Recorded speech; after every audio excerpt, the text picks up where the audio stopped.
So we have discussed needs.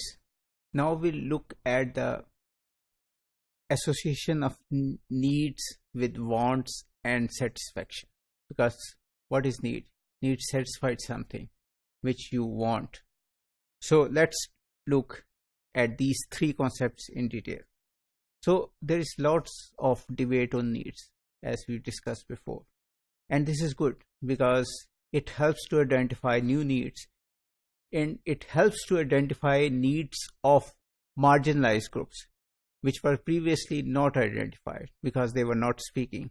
And this leads us to define needs in four main ways. So Bradshaw defined it in four main ways. The first one is felt needs. So individuals subjectively feel the need of something. So whether it's water, they feel thirsty, or they feel sleepy, they want to sleep. So this is a felt need. And this may not be expressed. And the difference between expressed and felt need will be, for example, Asian women. So Asian women usually sacrifice their own needs for their family. So a mother will not eat to give something, to give the eatables to her children or her husband. So there is a felt need. She was hungry, but she didn't express it. The second type of need is expressed need. So when this need is expressed, it becomes a demand. So there was a need for young doctors. They wanted a career advancement, and the need was there. But in the last decade or so, they have come onto the streets regularly, and they have changed their need into demand. So they are saying, we want this. So they have expressed their need. The third type of need is normative needs, which are defined on the basis of professional norms and standards. And these are given by experts. For example, an HR expert will come to an organization, will say that you need to have a safety policy. Because, if you don't have this safety policy, you will face trouble afterwards. Or you should have a sexual discrimination or harassment policy, because it's a law. You should have there. If you don't, you will be fined. So these are normative needs. And then there are the comparative needs, which are needs relative to other groups.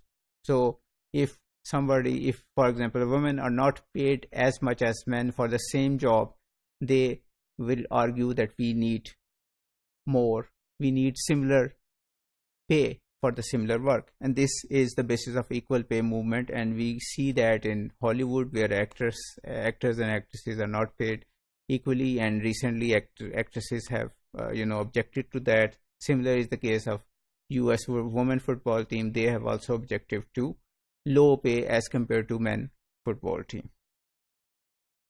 So need is something whose absence causes serious harm. So if you are thirsty and you are not drinking for many hours, or if you are hungry, you are not eating something for many hours, or if you are sleepy, you are not going to sleep. So this causes harm to your body. And this is different from the want, because want is a desire. So it doesn't, if you don't get what you want, you are not harmed. For example, water versus car. So water is a need, car is not a need. So this is the difference between the two. But the distinction between the two is not always clear, and there is a subjective element into it. For example, old pensioners, they would forego, for example, their eating or their other needs just to communicate with their family. So they will send gifts to their grandchildren, expensive gifts, so they can keep their links with their family, even when they don't have much to eat. Similar is the case of teenager. A teenager, without iPhone is a want. It's not a need. But a teenager may feel so depressed that he may harm himself, or his mental and physical health is deteriorated because he doesn't have the iPhone while everybody else in the class has the new iPhone. So the difference between need and want is difficult to sometimes not so clear. And this subjective element tells us that why, when most of the human needs are being fulfilled in the Western countries, the level of satisfaction is not increasing. So if you compare to developing countries with the advanced countries, in the advanced countries, most of the basic needs have been fulfilled. But even then, there is lots of dissatisfaction, there is lots of boredom, there are more mental illnesses than even in developing countries, and more suicides. So what's the difference? The difference is the subjective, so the element of subjectivity, and people are getting all their needs fulfilled, but they think that maybe some of their wants have now also joined needs as far as they are concerned, and these wants are not fulfilled, and so they are not happy. Thank you.